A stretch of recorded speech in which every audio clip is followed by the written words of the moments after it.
Selamat tahun baru Bapak Ibu, saudara-saudari sekalian. Kita bersyukur pada hari ini 1 Januari tahun 2024 kita memulai tahun yang baru ini dengan pertolongan dan dengan firman Tuhan.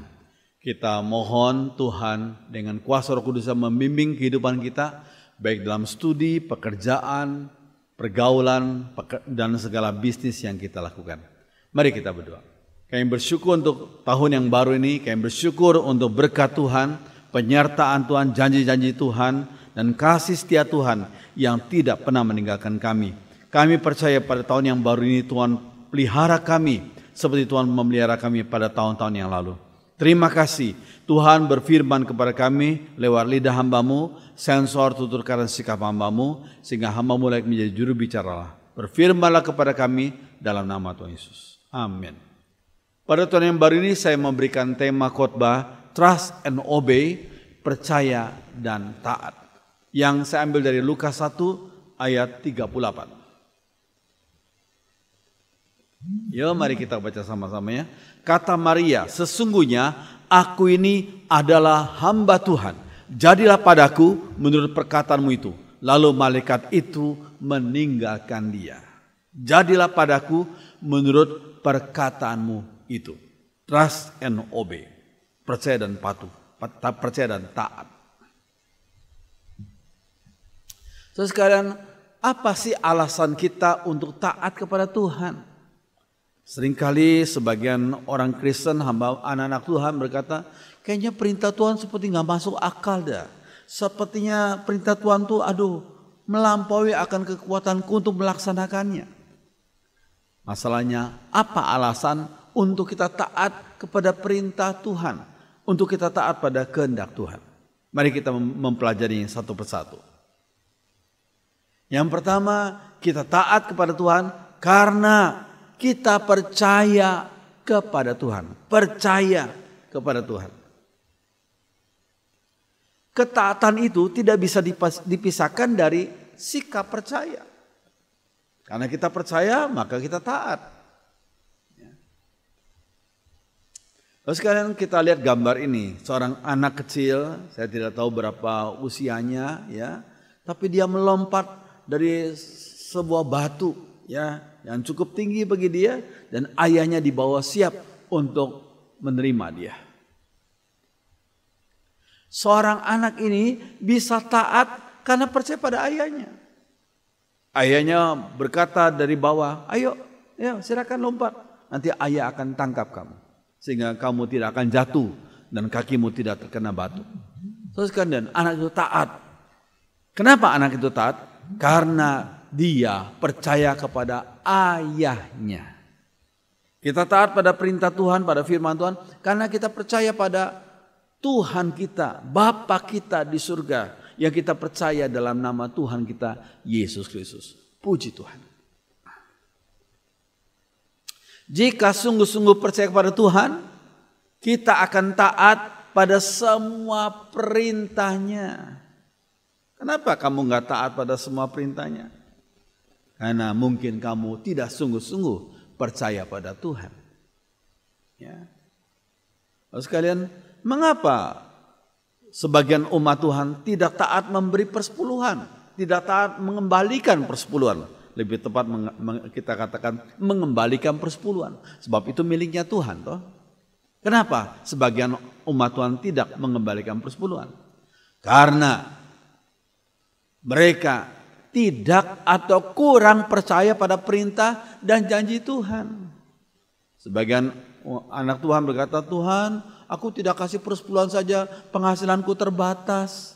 Kalau aku kurangi lagi yang persepuluhan, aduh betapa kami kekurangan Tuhan. Sehingga maaf ya Tuhan, nanti saja kalau aku sudah cukup. Ya, setelah Tuhan berkati sudah cukup, lalu dia berkata, aduh sepersuluh eman-eman ya. Saya harus kembalikan kepada Tuhan. Saya bisa gunakan ini untuk hal-hal yang lain. Jadi saudara sekalian, di sini kita melihat apakah Anda taat pada perintah dan percaya pada janji Tuhan. Itu penting sekali. Ya. Iya. Alasan untuk taat kepada Tuhan. Yang kedua, karena kita percaya akan pemberian Tuhan yang terbaik. Tuhan tidak memberikan yang jelek bagi kebutuhan kita, tapi Tuhan selalu memberikan yang terbaik. Dari mana kita tahu? Lihat Yakobus 1 ayat 17. Setiap pemberian yang baik dan hadiah yang sempurna datang dari surga, diturunkan oleh Allah, pencipta segala terang di langit. So sekalian, segala pemberian yang baik, ini penting sekali, bukan pemberian yang buruk. So sekalian, kata yang baik di sini tidak identik dengan yang enak. Yang enak seringkali kurang baik, seperti makanan yang enak seringkali mungkin kalau kita sering memakannya tidak baik untuk kolesterol kita, tidak baik untuk hal-hal lain yang sehingga mengakibatkan timbul penyakit karena kita terlalu senang dengan makanan tertentu yang kita anggap enak itu. Ya, lalu sekalian, makan durian tuh enak, tapi bagi orang yang kena tekanan darah tinggi itu tidak baik. Lalu sekalian, yang baik tidak identik dengan yang enak atau yang nyaman dan sesuai dengan rencana pribadi.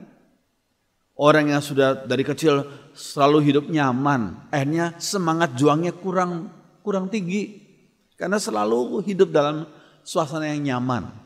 Semangat berjuangnya itu kurang mempunyai kekuatan untuk mendobrak. Sekalian, karena dia selalu hidup enak, hidup nyaman, dan selalu dipenuhi akan segala permintaannya oleh orang tuanya mungkin. Terus sekalian, jadi yang baik tidak identik dengan yang enak atau yang nyaman dan sesuai dengan rencana pribadi. Kita punya rencana, seringkali kita anggap itu baik, tapi Tuhan yang dari surga melihat, aduh rencanamu kalau dilanjutkan bahaya. Ya, Tuhan itu dari surga melihat satu pemandangan yang jauh lebih luas. Kita hanya melihat dari sini, tapi Tuhan melihat dari surga, dari atas. Dia bisa melihat sesuatu yang kita nggak lihat. Yang di depan kita, yang di sekeliling kita, yang di belakang kita, yang di kanan atau kiri kita. Sehingga kita berkata, Tuhan, pandanganku, rencanaku terbatas ya Tuhan. Aku tidak tahu akan apa yang terjadi di kemudian hari. Jangankan besok, 5 menit kemudian kita nggak tahu apa yang akan terjadi. Kita serahkan kepada Tuhan segala rencana kita. Karena yang enak atau nyaman atau yang mudah seringkali membuat seseorang terlena dan kurang waspada.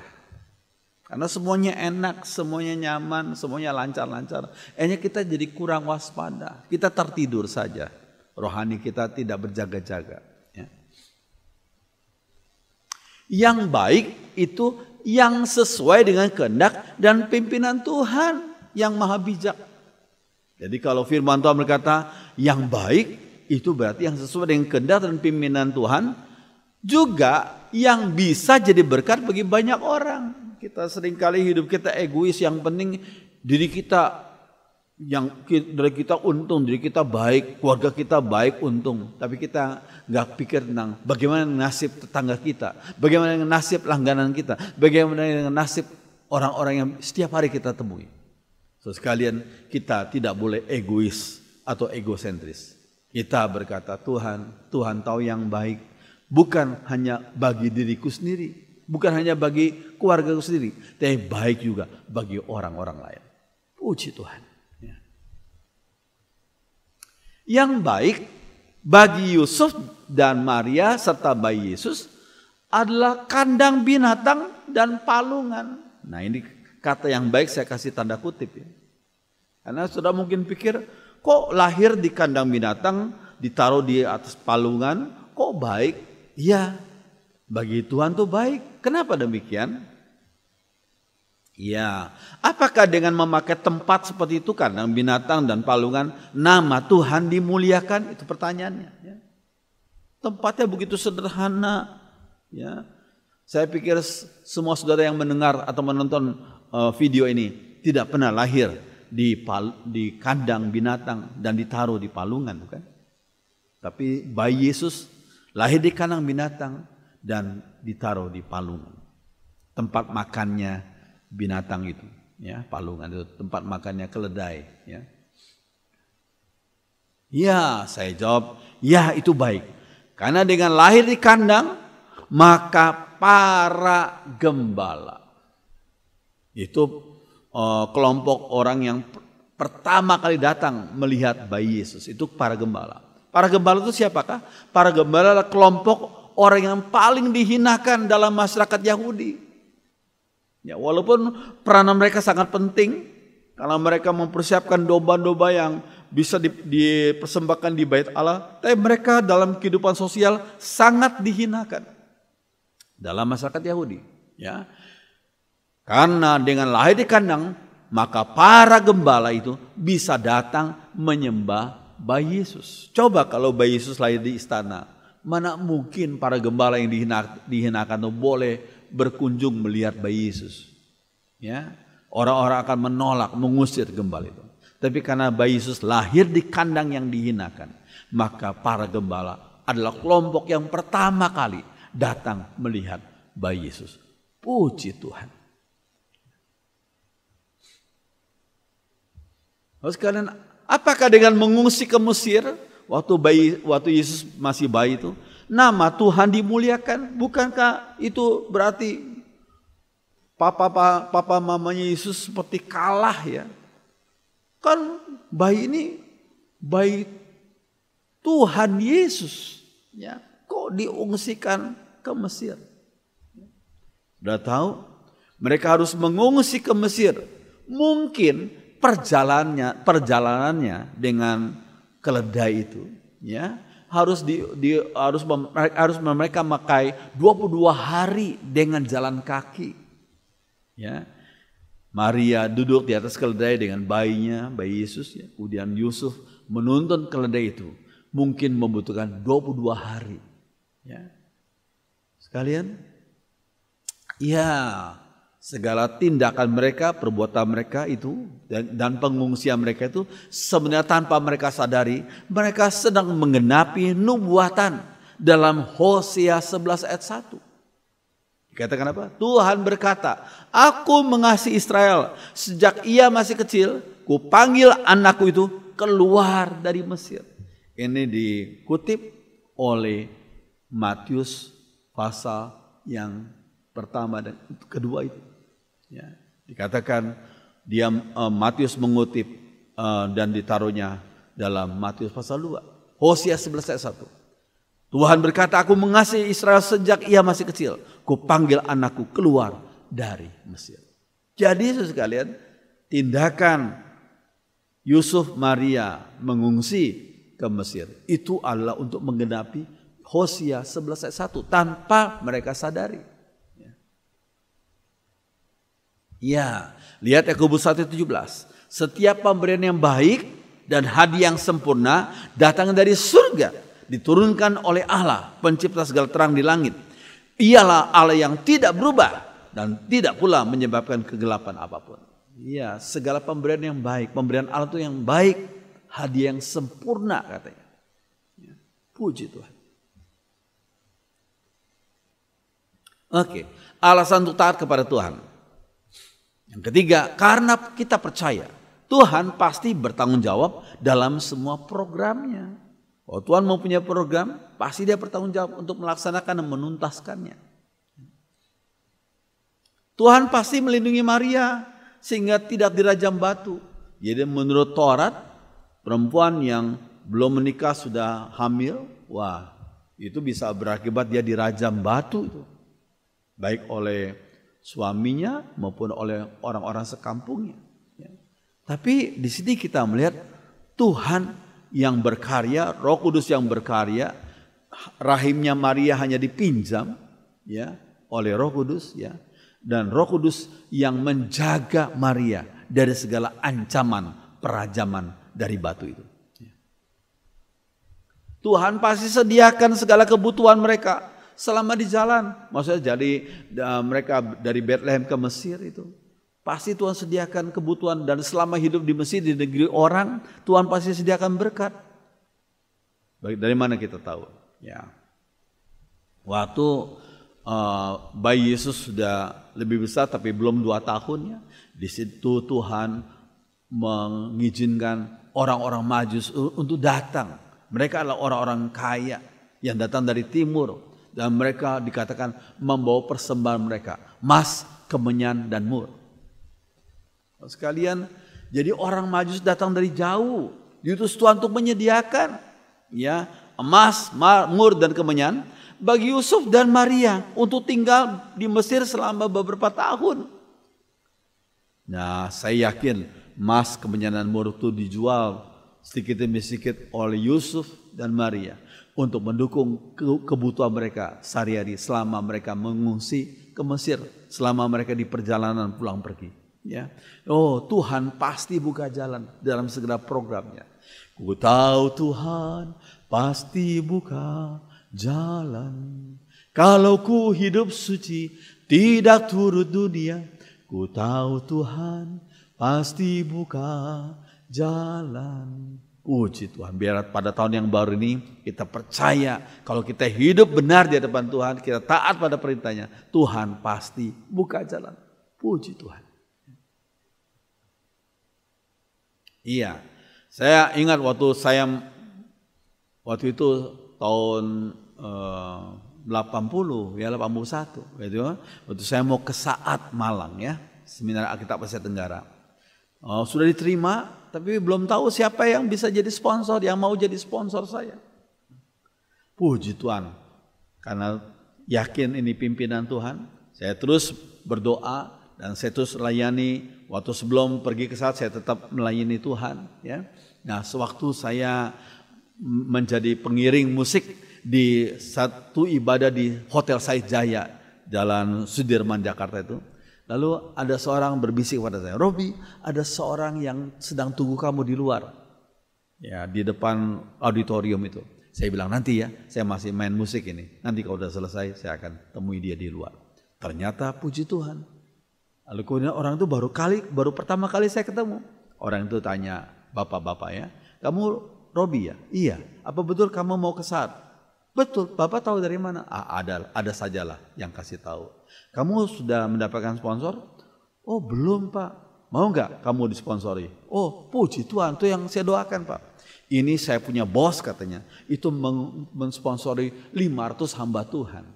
Kalau kamu disponsori, tolong kamu tulis surat, ditujukan kepada siapa ya, nanti titip ke saya, nanti saya akan sampaikan kepada bos saya. Puji Tuhan. Oh, saya sudah doakan Tuhan sediakan sponsor itu. Orang yang belum pernah saya kenal. Orang yang suruhan bos itu juga baru pertama kali saya ketemu, dan bosnya sampai sekarang saya belum pernah ketemu. Tapi Tuhan sediakan berkat ya selama setahun. Puji Tuhan. Namun selama setahun saya di Saat, kiriman uang dari sponsor itu sering terlambat. Kenapa? Karena 500 orang didukung setiap bulan. Atau mungkin apa yang disponsori itu 500 orang ya. Jadi pasti berat sekali ya. Jadi seringkali terlambat. Tapi walaupun dikirim setiap bulan, cuma terlambat. Sehingga saya seringkali bergumul mau makan, saya merasa malu karena belum bayar ya uang konsumsi di Saat. Nah, terus kalian, tapi puji Tuhan, saya lakukan saja bagian saya. Saya belajar dengan baik, saya aktif dalam organisasi, saya pernah jadi ketua kelas, ya. Kemudian waktu jadi ketua kelas, waktu semester kedua itu ya, kakak-kakak tingkat pada pergi pulang, mereka ada yang praktek ya. Sedangkan kami tingkat 1 harus jaga kampus ya. Puji Tuhan selama 2 bulan saya jadi ketua kelas, saya pimpin teman-teman sekelas. Ayo kita adakan acara. Adakan acara beberapa program ya. Saya undang gereja-gereja tetangga ya. Dan mereka datang. Oh puji Tuhan. Selama 2 bulan liburan tuh penuh dengan acara ya. Puji Tuhan. Saya ingat satu statement dalam bahasa Inggris. Do your part and God will do his part. Kerjakan bagianmu. Tugasmu apa? Layani dengan baik saja. Ya. Percaya saja, nanti Allah akan mengerjakan bagiannya. Ini satu hal yang penting. Dan itu saya alami berkali-kali dalam hidup pelayanan saya. Puji Tuhan. Nah, akhir dari tahun pertama itu, ada tawaran sponsor. Dari seorang teman sekelas, tapi dia dari Bandung. Dia dulu anggota majelis di salah satu gereja Tionghoa di Bandung. Dia bertanya, Robi mau nggak saya perkenalkan kamu ke gereja saya. Maksudnya kamu tulis surat saja, ya. Mereka tidak perlu, kamu nggak perlu pergi ke sana, tulis surat saja. Nanti saya sebagai mantan majelis saya bawa suratmu ya, dan mereka akan bantu kamu, memberikan kamu setiap bulan uang buku, ya.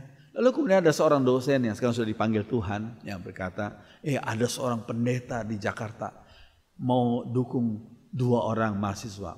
Kamu mau nggak saya tawarkan ya kepada dia? Saya bilang puji Tuhan, ini merupakan doa saya. Akhirnya satu gereja di gereja Tionghoa di Jakarta mendukung uang konsumsi setiap bulan, dan satu gereja Tionghoa di Bandung mendukung saya dalam uang buku.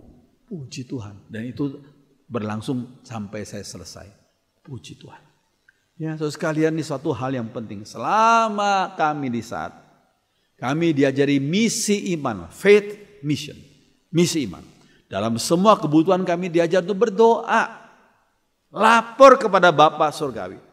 Sambil jangan lupa lakukan bagian bagian Anda. Ya, apa bagian kami? Belajar, layani dengan baik, beri persepuluhan. Nanti yang lain Allah akan mengerjakan bagiannya. Dan terjadi mujizat yang luar biasa. Itu saya alami berkali-kali. Jadi saya sampaikan dengan tanpa ragu-ragu. Saya sampaikan dengan confident. Karena saya pernah mengalami apa yang saya sampaikan. Puji Tuhan. Iya, alasan untuk taat kepada Tuhan.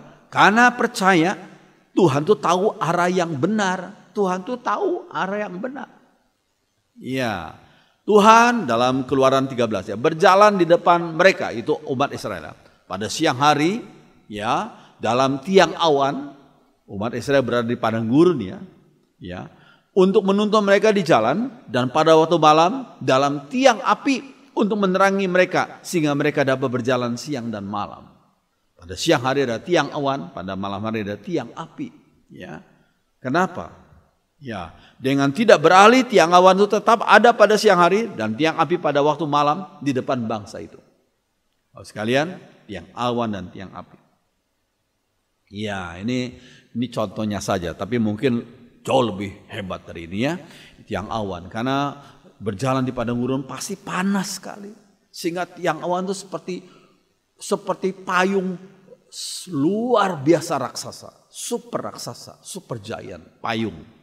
Untuk melindungi mereka, menudungi mereka dari panas teriknya matahari di padang gurun itu. Untuk melindungi 2 juta lebih orang Israel waktu itu. Tiang awan. Tapi malam hari padang gurun itu dingin, bisa 15 derajat. Ya, pada siang hari bisa 50 derajat, pada malam hari bisa 15 derajat. Sehingga itu berubah jadi pasir semua. Dan Tuhan memberikan tiang api seperti demikian ya, memberikan kehangatan bagi mereka sehingga mereka bisa tetap bisa mempunyai satu keadaan kondisi stamina tubuh yang baik, bisa beristirahat dengan baik. Puji Tuhan. Dalam hidup kita sehari-hari Tuhan sudah sediakan kita tiang awan dalam tanda kutip dan tiang api dalam tanda kutip yang sesuai dengan kebutuhan kita. Puji Tuhan. Iya. Arah yang benar berarti enggak kepanasan pada siang dan tidak kedinginan pada waktu malam walaupun mereka di padang gurun. Arah yang benar berarti tidak tersesat tapi dipimpin ke arah yang tepat oleh tiang awan dan tiang api itu. Ya. Arah yang benar berarti pada posisi yang tepat yang sesuai dengan pimpinan Tuhan sehingga kebutuhan sehari itu mana, air, daging yang mereka butuhkan selalu disediakan oleh Tuhan selama 40 tahun di padang gurun. Luar biasa. Puji Tuhan. Ya. Ingat Matius 6 ayat 33 dalam terjemah sehari-hari. Jadi usahakanlah dahulu supaya Allah memerintah atas hidupmu dan lakukanlah kehendaknya. Jangan berjalan menyimpang dari kehendak Tuhan. Ya, maka semua yang lain, segala kebutuhanmu akan diberikan Allah juga kepadamu. Ini janji firman Tuhan. Ya, Matius 6 ayat 33. Puji Tuhan. Oke, alasan untuk taat kepada Tuhan karena percaya Tuhan tahu tempat yang aman. Tuhan tahu tempat yang aman. Ya, kita lihat ini seorang gembala berjalan di depan daripada kawanan domba-dombanya. Kalau gembala kambing di Pulau Jawa, kambingnya jalan dulu, gembalanya di belakang sambil bawa itu ranting pohon ya. Tapi gembala di Palestina lain, gembala domba. Jadi gembalanya berjalan dulu, domba-dombanya mengikuti dari belakang. Oh, sekali ini suatu hal yang penting. Gembala berjalan di muka domba-dombanya. Mazmur 100 ayat 3. Ketahuilah bahwa Tuhanlah Allah. Dialah yang menjadikan kita. Dan punya dialah kita. Umatnya dan kawanan domba. Gembalaannya. Iya. Alasan untuk taat kepada Tuhan. Karena mau tahu rencana Tuhan bagi kita secara pribadi. Setelah engkau taat baru engkau tahu rencana Tuhan. Itu dari mana firman Tuhannya? Nah, lihat Yohanes 7 ayat 17. Tuhan Yesus berkata apa? Orang yang mau menuruti kemauan Allah, yaitu taat, ya, mau menuruti kemauan Allah, akan tahu apakah ajaranku datangnya dari Allah atau dari aku sendiri. Jadi ketaatan mendahului daripada pengetahuan. Ini penting sekali. Ketaatan mendahului pengetahuan. Kalau orang biasa mau tahu dulu baru taat. Tapi firman Tuhan berkata, kamu taat dulu, baru kamu akan tahu. Ini penting sekali. Roma 8 ayat 28. Ya, Rasul Paulus berkata apa? Ini dalam terjemahan Syariah. Kita tahu bahwa Allah mengatur segala hal. Segala hal. Baik yang nyaman maupun tidak nyaman, yang menguntungkan atau yang rugi. Allah mengatur segala hal sehingga menghasilkan yang baik. Walaupun yang baik di sini tidak berarti yang semua lancar ya. Yang baik untuk pertumbuhan iman kepribadian kita. Sehingga menghasilkan yang baik untuk orang-orang yang mengasihi Dia, yang mau taat pada perintahnya. Dan yang dipanggilnya sesuai dengan rencananya. Puji Tuhan. Puji Tuhan. Nah, sekalian, yang baik tidak identik dengan yang nyaman. Dan yang kita kehendaki. Ya. Matius 4 ayat 1. Dikatakan apa? Maka Yesus setelah dibaptiskan, maka Yesus dibawa oleh roh siapa? Roh Kudus ke padang gurun untuk dicoba iblis. Jadi Roh Kudus membawa Yesus bukan ke tempat yang nyaman, tetapi Roh Kudus membawa Yesus ke padang gurun yang kering untuk dicobai iblis. Nah, dari ayat ini kita bisa tahu yang baik, yang sesuai dengan pimpinan Tuhan, yang sesuai dengan kondisi dan proses pembentukan kita, dan berguna juga bagi orang-orang lain. Ya, ini bagus nih perkataan Yusuf kepada saudaranya dalam Kejadian 50 ayat 20. Kalian dalam terjemah Syariah telah bermufakat untuk berbuat jahat kepada saya. Tapi Allah mengubah kejahatan itu menjadi kebaikan. Allah yang berkuasa bisa mengubah kejahatan menjadi kebaikan. Supaya dengan yang terjadi dahulu itu, yaitu Yusuf harus pergi pertama-tama ke Mesir, harus dijual sebagai budak belian, adalah masuk penjara selama 13 tahun. Akhirnya dia bisa ketemu dengan Firaun, bisa mengartikan mimpi Firaun dengan hikmat Tuhan. Itu semua bukan kebetulan. Ya. Allah mengubah kejahatan itu menjadi kebaikan. Supaya dengan yang terjadi dahulu itu, banyak orang yang hidup sekarang dapat diselamatkan. Jadi Yusuf diutus dulu oleh Tuhan, lewat pengalaman yang gak enak itu. Akhirnya menjadi Perdana Menteri daripada Firaun. Puji Tuhan. Puji Tuhan. Iya. Nah, bagian terakhir ini saya ingin menyampaikan secara cepat ya. Pimpinan Tuhan tidak selalu berarti apa? Tidak selalu berarti apa? Pimpinan Tuhan tidak selalu berarti semua lancar. Ya, kalau pimpinan Tuhan pasti lancar. Oh, nggak mesti. Pimpinan Tuhan tidak selalu berarti lancar. Ya, ini salah satu contoh saja. Di tanah perjanjian, di mana Abraham diutus ke tempat itu, tanah perjanjian, justru Abraham mengalami 2 kali kekeringan di sana, sehingga Abraham dan keluarganya harus mengungsi ke Mesir atau ke tempat lain. Ya, katanya ini pimpinan Tuhan kok mengalami kekeringan.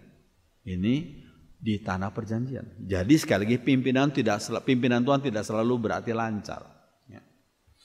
Ya, karena sesaklah, lihat Matius 7 ayat 14. Karena sesaklah pintu dan sempitlah jalan yang menuju kepada kehidupan dan sedikit orang yang mendapatinya. Justru jalan yang menuju kehidupan itu pintunya sesak dan sempit jalannya. Ya. Nah, setelah Rasul Paulus taat kepada panggilan Makedonia, Kisah Rasul 16 ayat 9, ia dimasukkan ke bagian penjara yang paling ketat. Lihat Kisah Rasul 16 ayat 24. Katanya pimpinan Tuhan, kok Paulus dan temannya itu harus masuk ke penjara yang paling ketat lagi. Ya, tapi Tuhan buka jalan lewat itu. Ada mujizat yang luar biasa sehingga ada pertobatan dari kepala penjara dan keluarganya. Puji Tuhan. Ya, sekalian. Tapi sebelum Paulus dimasukkan ke penjara itu, ya, sebelumnya itu ada pertobatan keluarga Lydia yang menjadi buah sulung dari gereja Filipi. Ya, lihat Kisah Rasul 16 ayat 14 sampai 15. Berarti ini merupakan penghiburan besar bagi Paulus, ya, penghiburan besar. Iya, pimpinan Tuhan tidak selalu berarti apa? Keadaan yang nyaman, selalu nyaman. Ya. Tidak selalu berarti keadaan yang nyaman. Matius 4 ayat 1, maka Yesus dibawa oleh roh ke padang gurun untuk dicobai iblis. Keadaan gak nyaman. Di padang gurun dicobai oleh iblis lagi. Ya, yang bawa Yesus ke padang gurun adalah roh Allah. Tapi yang mencobai Allah, iblis. Allah tidak pernah mencobai dan tidak pernah dicobai oleh siapapun. Ya, ini kita perlu paham itu. Ingat, Allah tidak pernah mencobai dan dicobai oleh siapapun. Yang mencobai adalah iblis, dunia ini, dan nafsu diri yang terpikat. Lihat Yakobus 1 ayat 13 sampai 15. Iya, pimpinan Tuhan tidak selalu berarti disenangi oleh semua orang. Kalau aku dipimpin Tuhan, pasti semua orang akan suka sama aku. Oh, belum tentu. Ya. Lihat Yohanes 6 ayat 60. Sesudah mendengar perkataan Yesus itu tentang Yesus menyatakan kamu harus siap bahwa aku akan mengalami tantangan bahkan salib di muka. Ya. Lalu apa yang Yesus ajarkan mereka mendengar ini perkataan ini keras, pengajaran ini terlalu berat. Siapa yang dapat menerimanya? Akhirnya banyak pengikutnya, ribuan pengikutnya itu tinggalkan Yesus. Cuma tinggal 12 rasul saja. Iya, Yohanes 6 ayat 66. Mulai dari waktu itu banyak murid-muridnya mengundurkan diri dan tidak lagi mengikut dia. Ya. Jadi kalau pimpinan Tuhan tidak selalu berarti disenangi semua orang. Iya. Yang berikutnya, pimpinan Tuhan tidak selalu berarti yang wah dan yang sukses dalam tanda kutip. Dalam hal kuantitas. Setelah KKR besar di Samaria, Filipus diutus oleh Tuhan ke jalan yang sunyi untuk melayani satu orang saja. Lihat, udah KKR besar-besar, banyak orang Samaria bertobat. Roh Kudus pimpin Filipus pergi ke jalan yang sunyi untuk nunggu satu orang sida-sida naik kereta. Dan Filipus itu menginjili satu orang dari KKR besar-besaran di Samaria. Ya, sida-sida yang bertobat itu puji Tuhan. Kemudian mendirikan gereja pertama di Ethiopia waktu itu. Sudah tahu berapa jaraknya? 2575 dari kota Yerusalem itu. Ya, sudah bisa lihat ya. Ini Yerusalem, dia tanda panah yang di atas yang merah itu ya. Yang di bawah Ethiopia itu jaraknya 2575 km. 2,5 kali dari Jawa Barat ke Jawa Timur. Ya. Luar biasa ya. Tuhan memakai Filipus untuk menginjili satu orang sida-sida. Jadi jangan ngomel sama Tuhan. Kok aku kenapa dari KKR besar, dari gereja besar, aku disuruh melayani kecil saja, sedikit saja, satu orang bahkan. Oh, ada rencana Tuhan yang penting taat saja, patuh saja pada pimpinan Tuhan. Ya. Iya. Pimpinan Tuhan tidak selalu berarti apa? Suara mayoritas dari orang-orang yang nggak punya visi dari Tuhan. Kalau kita mengandalkan pada yang mayoritas ngomong apa, kita taat pada yang mayoritas, jangan-jangan tindakan kita itu bertentangan dengan kehendak Tuhan. Iya. Bilangan 13, kata mereka kepada Musa, kami sudah menyelidiki negeri itu dan lihat bahwa tanahnya kaya dan subur dan ini sedikit buah-buahan dari sana. Tapi penduduk negeri itu kuat-kuat, kota-kota mereka besar-besar dan berbenteng. Pagi kami lihat orang-orang keturunan raksasa di sana, tapi Kaleb menenangkan hati orang-orang yang mengeluh kepada Musa. Kata Kaleb, negeri itu harus kita serang dan kita rebut sekarang juga, karena kita cukup kuat untuk mengalahkannya. Ini adalah 12 utusan Musa untuk mengintai tanah Kanaan. Yang 10 orang melawan 2 orang. Ya, Kaleb dan Yosua berkata, ya jangan melawan pimpinan Tuhan. Kita serang mereka, kita bisa kalahkan karena Tuhan beserta kita. Tapi 10 orang itu mengecilkan hati umat Israel. Mereka melawan. Wah, akhirnya umat Israel hampir saja menghujani batu Kaleb dan Yosua itu. Akhirnya Tuhan bekerja. Akhirnya mereka disuruh oleh Tuhan untuk keliling putar-putar padang gurun selama 40 tahun. Sampai generasi pertama yang keluar dari Mesir itu mati di padang gurun. Oh saudara sekalian, kita perlu ingat, pimpinan Tuhan tidak selalu berarti suara mayoritas. 2 lawan 10. 2 Kaleb dan Yosua. Minoritas, tapi benar sesuai dengan pimpinan Tuhan.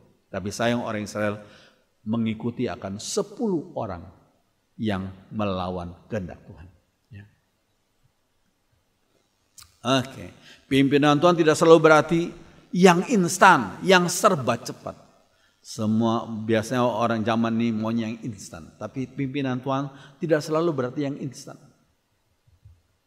Ya, Musa disiapkan oleh Tuhan selama 80 tahun untuk dipakai Tuhan selama 40 tahun. Manusia Yesus disiapkan selama 30 tahun untuk melayani secara luas selama 3,5 tahun. Paulus disiapkan sekitar 43 tahun untuk melayani di berbagai tempat selama 21 tahun. Prinsip yang penting adalah waktu persiapan lebih lama dari waktu untuk melayani. Saya ulangi, waktu persiapan lebih lama dari waktu untuk melayani. Ada sebagian orang yang mau cepat-cepat melayani, tapi persiapannya kurang sekali. Sehingga dia jadi pelayanannya jadi khotbahnya jadi kacau balau. Karena waktu persiapannya sedikit sekali. Mau cepat-cepat melayani. Ini enggak sesuai dengan pimpinan Tuhan. Kalau kita lihat tadi, waktu persiapan lebih lama daripada waktu untuk melayani. Nah, pimpinan Tuhan tidak selalu berarti apa? Menghasilkan banyak harta di dunia. Kalau orang materialistis, maunya pikirnya selalu, ini bisa menguntungkanku dalam hal harta. Ternyata tidak selalu demikian. Ya, pimpinan Tuhan tidak selalu berarti menghasilkan banyak harta di dunia. Ya, Mazmur 62 ayat 11b. Apabila harta makin bertambah banyak, janganlah hatimu melekat padanya. Jangan kita melekat pada harta dunia itu. Umat Tuhan harus mengumpulkan harta di surga. Apa itu harta di surga? Itu jiwa-jiwa yang kekal yang diselamatkan karena percaya pada Tuhan Yesus. Ya. Tapi kumpulkanlah bagimu harta di surga. Dan di surga ngengat dan karat tidak merusakannya. Dan pencuri tidak membongkar serta mencurinya. Harta di surga adalah jiwa-jiwa yang dibawa kepada Tuhan Yesus untuk masuk surga. Puji Tuhan. Iya, nah sedikit lagi. Bagaimana selanjutnya? Setelah kita bergumul, ya. Iya. Setelah sampai pada akhir masa pergumulan kita dalam doa, mulailah melangkah sambil tetap menjaga kepekaan hati akan pimpinan Tuhan. Mulai melangkah. Setelah kita bergumul sekian lama, baru kita mulai melangkah sambil menjaga kepekaan hati akan pimpinan Tuhan.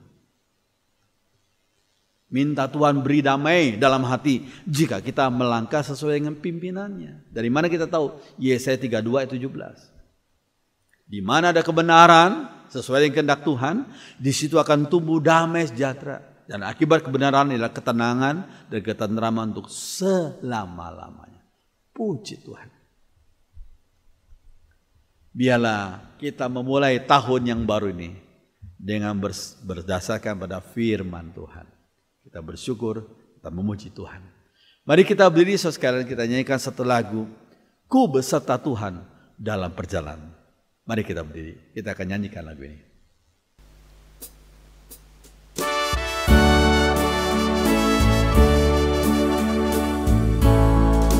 Ku beserta Tuhan dalam perjalanan, sinar sabdanya jadi suluh. Tuhanku di samping, ku tetap dibimbing, serta umat percaya patuh. Percayalah, patuh pada Allah, agar hidup bahagia. Percaya patuhlah. Bait yang kedua. Ku beserta Tuhan dalam perjalanan, persekutuan indah teguh. Jalannya ku ikut, perintahnya ku turut, selamanya percaya patuh. Percayalah, patuh pada Allah, agar hidup bahagia. Percaya patuhlah. Refrennya lagi. Percayalah, patuh pada Allah, agar hidup bahagia. Percaya